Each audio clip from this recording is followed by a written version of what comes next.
Hello မင်္ဂလာပါဒီတစ်ခါတော့ကျွန်တော်ရဲ့ Facebook ပေါ်မှာကိုဒီအနာ background ပုံစံဘယ်လိုချိန်တယ်ဆိုတာကိုကျွန်တော်ပြပေးမှာဖြစ်ပါတယ်အဲ့ဒီဟာကြောင့်တော့ကျွန်တော် computer အတွက်သားဖြစ်ပါတယ် cell phone တွေတွင်းမှာမဟုတ်ပါဘူးအဲ့ဆိုတော့ကျွန်တော်အများအပြားသုံးပြတဲ့ browser တစ်ခုမှကျွန်တော်ပြပေးမှာဖြစ်ပါတယ်ကျွန်တော် Firefox Mozilla Firefox နဲ့ Google Chrome browser တွေမှာကိုကျွန်တော်ဘယ်လိုထည့်သွင်းရဲဆိုတာကိုဥပမာကျွန်တော် Facebook မှာတွားလို့ရှိရင်ကျွန်တော်ပုံမှန်အဖြစ်ကျတော့ဒီ design မရှိတဲ့ပုံစံတော့ပေါ့နော်အဲ့ဒီအောင်ကျွန်တော် design ပုံနဲ့ထည့်ချင်ရင်အဲ့လိုပုံစံလို့ဖြစ်အောင်ဘယ်လိုလုပ်ရဲဆိုတာပြပေးမှဖြစ်ပါတယ်အဲ့ဆိုတော့ပထမဆုံးကျွန်တော်ဒီ browser ကိုကျွန်တော် Facebook ဝင်သွားပြီးတော့ browser ကိုတွားအောင်နော်အဲ့ဒီမှာတွားပြီးရတယ်ကျွန်တော်ဒီ downer လေးမှာကိုဒီ downer လေးမှာ open menu ဆိုတဲ့နေရာကိုတွားပါပြီးရတယ် add all ဆိုတဲ့နေရာကိုတွားပါပြီးရတယ်ကျွန်တော်ဒီနေရာရောက်လာတယ်ကျွန်တော် search နေရာမှာကိုဘာနဲ့ထည့်မလဲဆိုတော့ stylish stylish ဆိုတာကိုနှိပ်ထည့်ပါ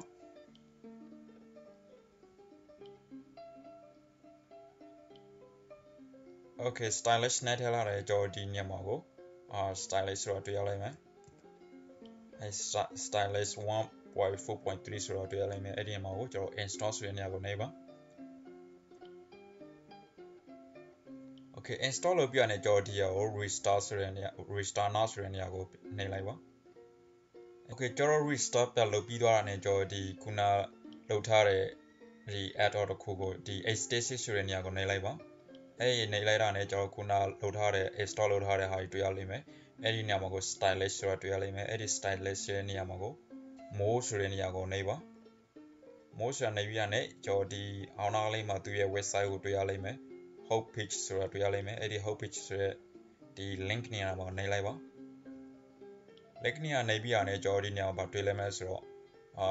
Facebook theme ဆိုတာတွေ့ရလိမ့်မယ်အဲ့ဒီကျွန်တော် Facebook theme ဆိုတဲ့နေရာမှာကို click လုပ်လိုက်ပါပြီးရင်ကျွန်တော်ဒီနေရာမှာကို Facebook theme တွေကျွန်တော် background ပုံစံတွေပေါ့နော်ကျွန်တော်ခုနပြောတဲ့ပြတဲ့ type background ပုံစံတွေအများကြီးတွေ့ရလိမ့်မယ်အဲ့တော့ကိုကြိုက်နေတဲ့ background ပုံစံတော့ကိုရွေးပြီးတော့ဒီမှာအများကြီးရှိပါတယ်ကိုနေတဲ့တဲ့ဟာတွေကိုပေါ့ဒီမှာဆိုရင်ဥပမာဖြစ်ကျွန်တော်ဒီဟာကြိုက်တယ်ဆိုရင်ကျန်နေတဲ့ဆိုရင်သူရဲ့ link ကိုနေရာနှိပ်ပါနှိပ်ပြီးရတဲ့ကျွန်တော်ဒီ install with stylish ဆိုတာကိုနှိပ်ပါပြန်နေ install ဆိုတာနှိပ်ပါ install နှိပ်ပြီးရတဲ့ကျွန်တော်ဒီ Facebook မှာပြသွားတာနဲ့ကျွန်တော်ခုနချိန်လိုက်တဲ့ပုံစံဟိုပြောင်းသွားလိမ့်မယ်ကျွန်တော်ခုနဟိုရိုးပုံစံ design နဲ့မဟုတ်တော့ဘဲနဲ့ကျွန်တော်ဒီ background ပုံစံ design နဲ့ဖြစ်သွားလိမ့်မယ်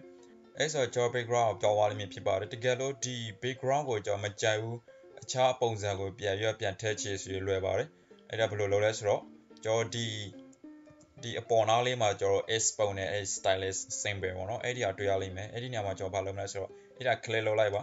click လုပ်လိုက်လို့ပြီးတော့ကျွန်တော်ဒီ extension ဆိုတဲ့ဒီကျွန်တော်အသုံးပြုထားတဲ့ဒီ theme ပေါ့နော်အဲ့ဒီဟာကိုကျွန်တော်မကြိုက်ဘူး off လုပ်ချင်ဆိုရင်ဒီ mark နေရာမှာကို click လုပ်ရတဲ့ကျွန်တော်အရင်မူလာအတိုင်းနေရာပြန်ရောက်သွားလိမ့်မယ်ဒီမှာဆိုရင်ဘာမှမရှိတော့ဘူးတကယ်လို့အဲ့ဒီဟာကိုပြန်ထည့်ချင်ဆိုရင်ဒီနေရာပြန်နေပြီးတော့ဒီနေရာကိုနှိပ်လိုက်တာနဲ့ဒီမှာပြောင်းသွားလိမ့်မယ်ဖြစ်ပါတယ်အဲ့ဒီအပုံကိုမကြိုက်ဘူးအခြားအပုံကိုပြောင်းချင်ဆိုရင်ဘယ်လိုပြောင်းဆိုတော့ကျွန်တော်ပြပေးမှာဖြစ်ပါတယ်အဲ့ဒီညကိုပြန်နှိပ်ပါပြီးရတယ် find stylish for the site ဆိုတာကိုနှိပ်ပါအဲ့ဒီညနှိပ်လိုက်တာနဲ့ကျွန်တော်ခုနလေးစီးတဲ့နေရာပြန်သွားလိမ့်မယ်ဖြစ်ပါတယ်အဲ့ဒီအပုံလေးစီးတဲ့နေရာပေါ့နော်ဒီမှာဆိုရင်ကိုကြိုက်တဲ့အချောက်ပုံပြန်Google Chrome မှာကျွန်တော်ပြပေးမှာဖြစ်ပါတယ် Google Chrome မှာလည်းဘယ်လိုလုပ်လဲဆိုတော့ကျွန်တော်ပြပေးမယ်အဲ့ဒီနေရာမှာကိုကျွန်တော်ခုနအတိုင်းပါပဲဒီ downer လေးမှာသွားပြီးရနဲ့ကျွန်တော်တို့ဒီ settings ဆိုတဲ့နေရာကိုနှိပ်ပါ settings နေရာနှိပ်ပြီးတာနဲ့ကျွန်တော်ဒီ extension ဆိုတဲ့နေရာကိုနှိပ်ပါ extension နေရာနှိပ်ပြီးရနဲ့ game mode extension ဆိုတာကိုနှိပ်ပါ Okay အဲ့ဒီနေရာရောက်သွားလို့ရှိရင်ကျွန်တော်ဘာလုပ်မလဲဆိုတော့ဒီ search နေရာမှာကိုကျွန်တော်ခုန stylish ဆိုတဲ့ဟာကိုနှိပ်ထားပါ stylish stylish ဆိုတဲ့ဟာကိုနှိပ်ထားလိုက်ပါပြီးရတယ်ကျွန်တော်ဒီအောင်တစ်ခုမှပေါ့နော်ဒီတစ်ခုမှကိုကျွန်တော်နှိပ်ဖို့လိုပါတယ်အခြားခိုးတွေမဟုတ်ပါဘူးဒီတစ်ခုမှကိုနှိပ်ပါ Okay အဲ့ဒီမှာနှိပ်ပြီးရတယ်ကျွန်တော်အဲ့ဒီ free ဆိုတဲ့နေရာကို click လုပ်ပါပြီးရတယ် add to ဆိုတဲ့နေရာကိုနှိပ်ပါ ပြီးတော့ခဏလေးတော့စားလိုက်မယ်ပြီးရတဲ့ကျွန်တော်ဒီအပေါ်နားလေးမှာအပုပ်လေးနဲ့တွေ့ရလိမ့်မယ်ခုနကျွန်တော်ဒီဟို fire fast မှာတိုင်ပါတော့ကျွန်တော်ဒီအပုပ်လေးနဲ့တွေ့ရလို့ရှိရင်ကျွန်တော်လောရလွယ်ကူတယ်ဒီမှာအပုပ်လေးမှာနေလိုက်ပါနေပြီးတာနဲ့ကျွန်တော်ဒီအပုပ်လေးမှာနေပြီးရတဲ့ကျွန်တော် manage install style ဆိုတော့နေပါ okay ပြီးရတဲ့ကျွန်တော်ဒီအောင်နားလေးမှာကိုနေဖို့လိုပါတယ်ဒီ link ညမှာနေလိုက်ပါလင်းနေရာနေပြီးရကျွန်တော်ခုနတိုင်ပါတော့ကျွန်တော် Facebook Teams ဆိုတဲ့နေရာကိုနေပါပြီးရတဲ့ကျွန်တော်ဒီမှာကိုအပုပ်တွေအများကြီးတွေ့ရလိမ့်မယ်ကိုကြိုင်နေတဲ့အပုပ်တစ်ခုခုရွေးလိုက်ပါဥပမာပြကျွန်တော်ဒီအပုပ်ပဲစမ်းပြလို့ပြပေးမှာဖြစ်ပါတယ်အဲ့အပုပ်မှာနေရတာနဲ့ကျွန်တော် install with stylish ဆိုတဲ့ဟာကိုနေပါပြီးရတဲ့ okay အဲ့ဆိုတော့ကျွန်တော်ဒီခုနအပုပ်က Facebook ထဲမှာစီရောဒီမှာပြောပြကြည့်အောင်ဒီမှာဆိုရင်ကျွန်တော် Facebook ပြန်တော့ restart လုပ်လိုက်တာနဲ့ကျွန်တော်အနာ background ပုံစံပြောင်းသွားလိမ့်မယ်ဖြစ်ပါတယ်အဲ့ဆိုရင်ကျွန်တော်ခုန background ဟိုတော့နဲ့ကျွန်တော်ထည့်လိုက်တဲ့ background ပုံစံဖြစ်သွားလိမ့်မယ်ပြီးတော့အဲ့ဒီနေရာမှာကိုကျွန်တော်မကြိုက်ဘူးအခြားဟာကိုပြန်ပြီးတော့ပြန်ထည့်ချင်ဆိုရဲကျွန်တော်ပြန်သွားလို့ရတယ်ဒါမှမဟုတ်ဒီ background ကိုကျွန်တော်ဟိုdisable လုပ်ထားတယ် disable ကြတော့ကျွန်တော်ပြပြောင်းထားတာပေါ့နော်အဲ့မှာဆိုရင်ကျွန်တော်original နေရာပြန်ရောက်သွားလိမ့်မယ်အဲ့ဒီကပြန်ပြချင်ရဆိုရင်ဒီ enable ဆိုတာကိုနေပါ okay ဒီ background ကို delay လုပ်ချင်ဆိုရင်ဒီဟာကို delay လုပ်ပြလိုက်လို့ရပါတယ်အဲ့ဒါကြတော့ကျွန်တော်ခုနပြထားတဲ့အတိုင်းပေါ့ဒီဟို Firefox မှာလို့ပဲ